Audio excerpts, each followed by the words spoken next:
युद्धपरिश्रान्तं समरे चिन्तया स्थितं रावणं चाक्रतो दृष्ट्वा युद्धाय समुपस्थितं दैवतैश्च समागम्य दृष्टुमभ्यागतो रणम् उपागम्य ब्रवीद् रामम् अगस्त्यो भगवान् ऋषिः राम राम महाबाहो शृणु गुह्यं सनातनं येन सर्वारिवत्सा समरे विजयिष्यसि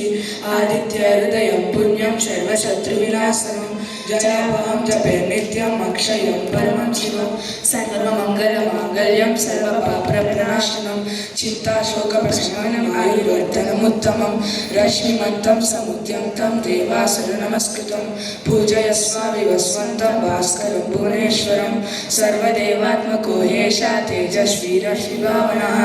एष देवासुरगणानां लोकान् पातिकवस्तिभिः एष ब्रह्मा च विष्णुश्च शिवस्कन्दः प्रजापतिः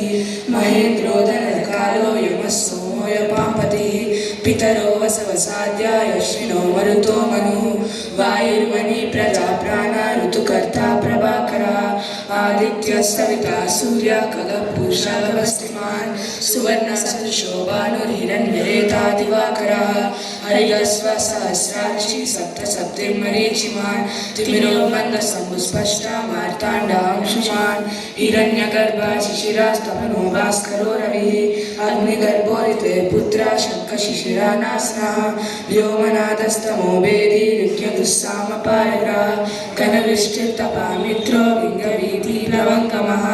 आतपी मण्डली मृत्यो पिङ्गला सर्वतापनः कविर्विश्वो महातेजा सर्वभवोद्भवः नक्षत्राग्रताराणामधिपो विश्वपावनः तेजसामपि तेजस्वी द्वादशात्मन्नमोऽस्तुते नमः पूर्वाय गिरये पश्चिमायाद्रये नमः ज्योतिर्गणानां पतये दिनाधिपतये नमः जयाय जयभद्राय हर्यश्वाय नमो नमः नमो नमः सहस्रांशो आदित्याय नमो नमः नमः उग्राय वीराय सारंगाय नमो नमः नमः पद्मप्रबोधाय मार्ताण्डाय नमो नमः ब्रह्मेशानजुतेशाय सूर्याय आदित्यवक्षसे भास्वते सर्वभक्षाय रौद्राय वक्षे नमः तमोज्ञाय हिमज्ञाय शत्रुज्ञाय हितात्मने कृतज्ञज्ञाय देवाय ज्योतिषापतये नमः तप्तशामी करावाय वाहनवे विश्वकर्मणे नमस्तमो विविज्ञाय रुचे लोकसाक्षिणे नाशयत्येष वैभूतं तदेवाशिषति प्रभुः पायतेष तपत्येष वर्षतेष गवस्तिभिः एष सुप्तेषु जागर्ति भूतेषु परिनिष्ठितः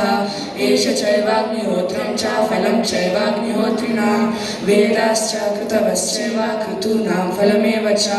यानि कृत्यानि लोकेषु सर्व एषा रविप्रभुः येनमापत्सु कृत्येषु कान्तारेषु भयेषु च कीर्तयन् पुरुषः कश्चिन् नावसीदति राघवः पूजयस्वैनमेकाग्रो देवदेवं जगत्पतिम्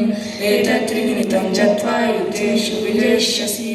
अस्मिन् क्षणे महाबाहो रावणं त्वं वदिष्यसि एवमुक्ता तदागस्त्यो जगामाचायतागतम् एतत् श्रुत्वा महातेजा नष्टशोको भवत्तदा धारयामास सुप्रीतो राघवभ्रातात्मवान् आदित्यं प्रेक्ष्य जत्वा तु परं हर्षाममोद्विमान् त्रिराचम्याचिचिर्भूत्वा धनुरादाय वीर्यवान् रावणं प्रेक्ष्य हृष्टात्मा युद्धाय समुपागतं सर्वयज्ञेन महाताय वेदश्चरितोऽभवत् अथ रविरवनिरीक्ष्य रममुदितमनः परमप्रष्टमानः निश्चरपति समक्षं विदित्वा सदनमध्यगतो वचस्वरेति